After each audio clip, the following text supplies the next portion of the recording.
আসসালামু আলাইকুম। আজকে নবম শ্রেণীর ইংরেজি বইয়ের চ্যাপ্টার 4 টোনস ইন স্টেটমেন্ট এর 4.3.3 নিয়ে আলোচনা করব। তো দেখি এখানে আমাদেরকে কি করতে হবে। নাও নমন হচ্ছে এখন রিড দ্য ফলোইং নোট, নিচের নোটটি পড়ো।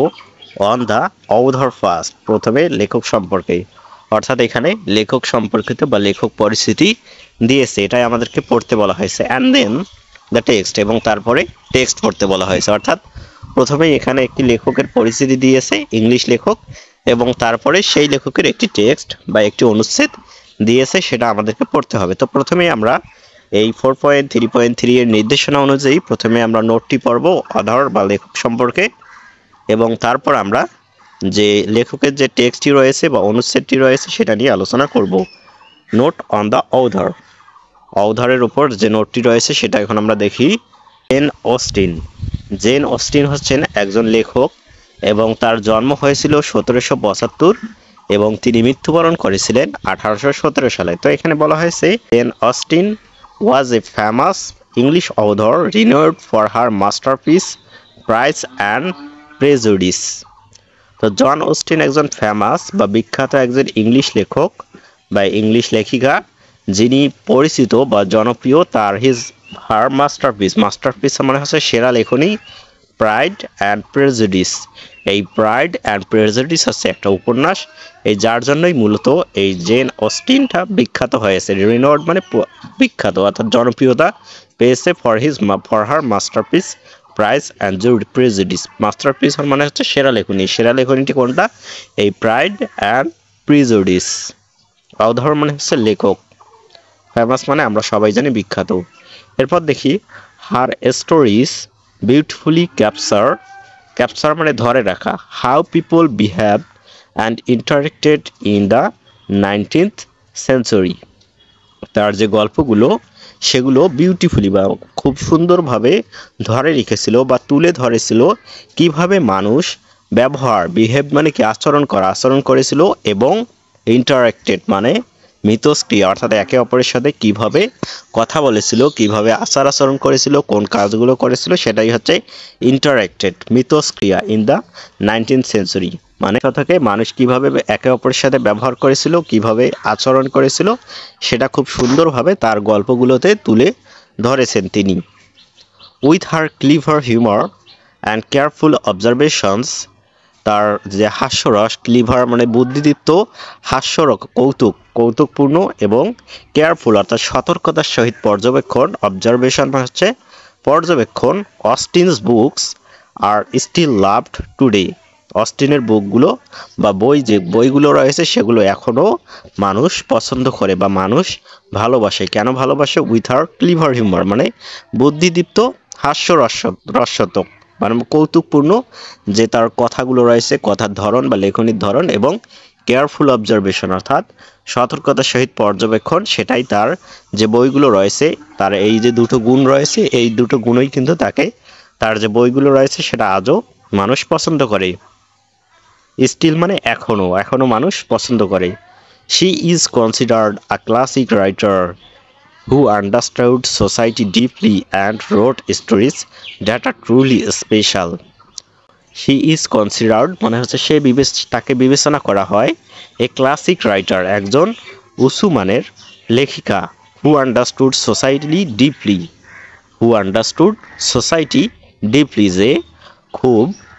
যে সমাজকে খুব গভীরভাবে বুঝতে পেরেছিল, ডিপলি মানে গভীরভাবে, and road stories that R truly special, এবং যে গল্পগুলো লিখেছিল সেগুলো খুবই বিশেষ, সত্যিই বিশেষ একটা, অর্থাৎ আলাদা ধরনের, যে সমাজকে খুব গভীরভাবে উপলব্ধি করতে পেরেছিল। কনসিডার্ড মানে বিবেচনা করা হয়, আন্ডারস্টুড মানে বুঝতে পারা বা উপলব্ধি করা। তারপর দেখি আমরা Pride and Prejudice by Jane Austen is a classic novel that explores society, manners and relationship with wit and charm. and prejudice Jane অস্টিনের লেখা একটি ক্লাসিক বা উচ্চ ধাঁচের উপন্যাস, যেটি সমাজ, আচরণ এবং সম্পর্ককে বুদ্ধিদীপ্ততার সাথে আকর্ষণীয়ভাবে অনুসন্ধান করে। তো প্রাইজ অ্যান্ড প্রেজুডিস, তো তার যে এই উপন্যাসটি রয়েছে, তার যে উপন্যাসটি রয়েছে সেখানে এক্সপ্লোর বা অন্বেষণ করা হয়েছিল সমাজ, রীতিনীতি অ্যান্ড রিলেশনশিপস এবং সম্পর্ক, কিসের সম্পর্ক, উইট অ্যান্ড চার্ম, বুদ্ধিদীপ্ত এবং আকর্ষণীয়তার সাথে তার যে এই গল্পে বা উপন্যাসের সম্পর্কটা তুলে ধরা হয়েছিল। তো এটা আমরা সংক্ষিপ্ত পরিস্থিতি দেখলাম। জেন অস্টিন তার একটি লেখা আমরা নিচে দেখব, সেটা হচ্ছে তার একটি এখন এই জেন অস্টিনের লেখা একটি টেক্সট এখন আমরা পড়ব। এখন আমরা জেন অস্টিনের লেখা এই টেক্সটটি পড়ব। এখানে বলা হয়েছে Mr Collins was not a sensible man. Mr Collins একজন সেন্সিবল বা বুদ্ধিমান মানুষ ছিলেন না। Was not a sensible man, একজন বুদ্ধিমান মানুষ ছিলেন না। And the deficiency of nature had been but little assisted by education or society. এবং শিক্ষা বা সমাজ ব্যবস্থা তার চারিত্রিক আচরণকে খুব সামান্যই পরিবর্তন করেছিল। অর্থাৎ মিস্টার কলিন্স ছিলেন একজন বুদ্ধিমান বা বোকা শোকা বা এই সেন্সিবল মানুষ ছিলেন না, এবং তার যে ডেফিসিয়েন্সি অফ নেচার অর্থাৎ তার যে ব্যবহার, তার যে বুদ্ধিদীপ্ততার এই অভাব, সেটা তার শিক্ষাকে এবং তার যে সমাজকে সামান্যই উন্নত করতে পেরেছিল। অর্থাৎ তার শিক্ষা এবং সমাজ ব্যবস্থা তার এই সেন্সিবলনেসটাকে তৈরি করতে পারেনি, সেটাই এখানে বলা হয়েছে। তো এখানে যদি আমরা শব্দার্থগুলো দেখি, অ্যাসিস্টেড মানে হচ্ছে সহায়তা করা বা অনুকূলে আনা, এবং এখানে ডেফিসিয়েন্সি মানে হচ্ছে অভাব, আর সেন্সিবল মানে তো আমরা সবাই জানি বুদ্ধির অভাব।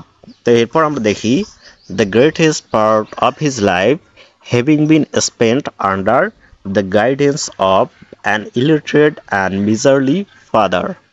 তার জীবনের অধিকাংশ সময় স্পেন্ড মানে ব্যয় করেছে বা কেটেছিল তার একজন অশিক্ষিত এবং কৃপণ স্বভাবের পিতার নির্দেশনায়। গাইডেন্স মানে নির্দেশনায়, অর্থাৎ একজন এই যে মিস্টার কলিন্স তার যে পিতা ছিলেন তিনি ছিলেন অশিক্ষিত, ইলিটারেট আর মিজারলি মানে কৃপণ স্বভাবের, এবং এই মিজারলি এবং কৃপণ স্বভাবের বা অশিক্ষিত এই পিতার গাইডেন্স বা দিক নির্দেশনায় কিন্তু তার জীবনের অধিকাংশ সময়টাই ব্যয় হয়েছিল বা কাটিয়েছিল তার এই পিতার আন্ডারে।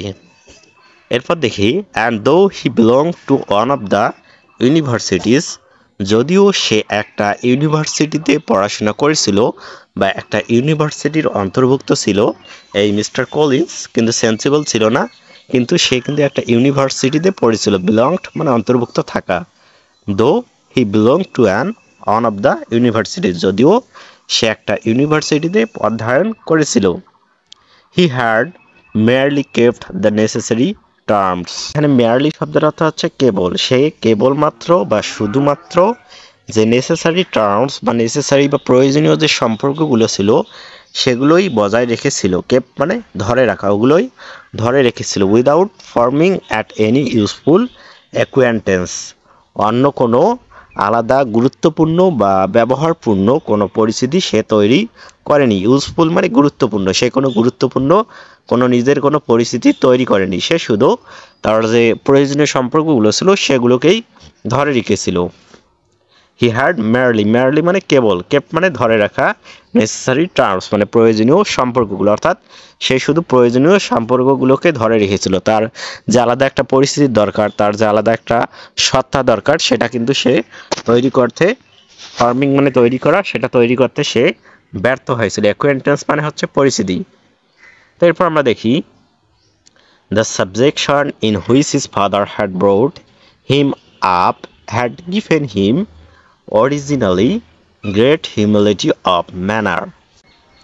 তার পিতামাতার যে তার পিতা অর্থাৎ তার অশিক্ষিত এবং কৃপণ পিতা তাকে যেভাবে লালন পালন করেছিল, সেটা শুরুতে তাকে তার যে চরিত্রে বা তার আচরণে অনেক নম্রতা এনে দিলেও, but it was now a good deal counteracted, কিন্তু এটা খুব ভালোভাবেই কাউন্টার অ্যাক্টেড মানে পাল্টা বা উল্টো হয়ে গিয়েছিল, by the self conceit of a weak head, দুর্বল মস্তিষ্কের আত্মগৌরবে। দুর্বল self conceit of a weak head মানে দুর্বল মস্তিষ্কের আত্মগৌরবে। লিভিং ইন রিটায়ারমেন্ট মানে অবসাদ জীবনযাপনের দিকে ঝুঁকে দিয়েছিল। The consequentials feeling of early and unexpected prosperity এবং দ্রুত ও অপ্রত্যাশিত সমৃদ্ধির দিকে অনেকাংশে ঝুঁকে দিয়েছিল। তো এখানে আমরা যেটা বুঝলাম যে তার বাবা তাকে যে শাসনে বা যে বশ্যতায় তাকে লালন পালন করেছে সেটা প্রথমের দিকে তার আচরণটাকে অনেক নম্রতা ভাব বা খুব ভালোভাবে এনে দিলেও পরবর্তীতে কি হয় সেটা কাউন্টারঅ্যাক্টেড হয় বা পাল্টা আক্রমণ হয় বা বিপরীতটা হয়ে যায়। সেটা কি হয়ে যায় যে তার মস্তিষ্কে সেলফ কনসিড বা আত্মহংকার ঢুকে যায়। তার মস্তিষ্কে কি হয়, লিভিং ইন রিটায়ারমেন্ট অর্থাৎ অবসর জীবনযাপনে সে মগ্ন হয়ে যায় এবং তার যে সে দ্রুত এবং অপ্রত্যাশিত সমৃদ্ধি চাচ্ছিল, যেটা কিন্তু প্রত্যাশিত নয়, যে সে পরিশ্রম করে না কিন্তু সে সমৃদ্ধিটা বা উন্নতিটা চাচ্ছিল, সেটাই কিন্তু পরবর্তীতে পাল্টা আক্রমণ করে। এখানে সেলফ কনসিড মানে আত্ম অহংকার বা এবং কনসিকুয়েন্সিয়াল মানে ওই আত্ম অভিমান বা আত্মমর্যাদা, এরকমই ফিলিং অফ আর্লি মানে দ্রুত, আনএক্সপেক্টেড মানে অপ্রত্যাশিত, প্রসপারিটি মানে হচ্ছে সমৃদ্ধি, প্রসপারিটি মানে হচ্ছে সমৃদ্ধি। এরপর আমরা দেখি A fortunate chance had recommended him to Lady Catherine de Bourgh when the living of Hunsford was vacant. একটা সৌভাগ্য সুযোগ এনে দেয় মিস্টার কলিন্সকে লেডি ক্যাথরিন ডি বার্গের সাথে দেখা করার বা তার সাদৃশ্য হওয়ার বা তার কাছে যাওয়ার একটা সুযোগ হয়, একটা সৌভাগ্য হয়।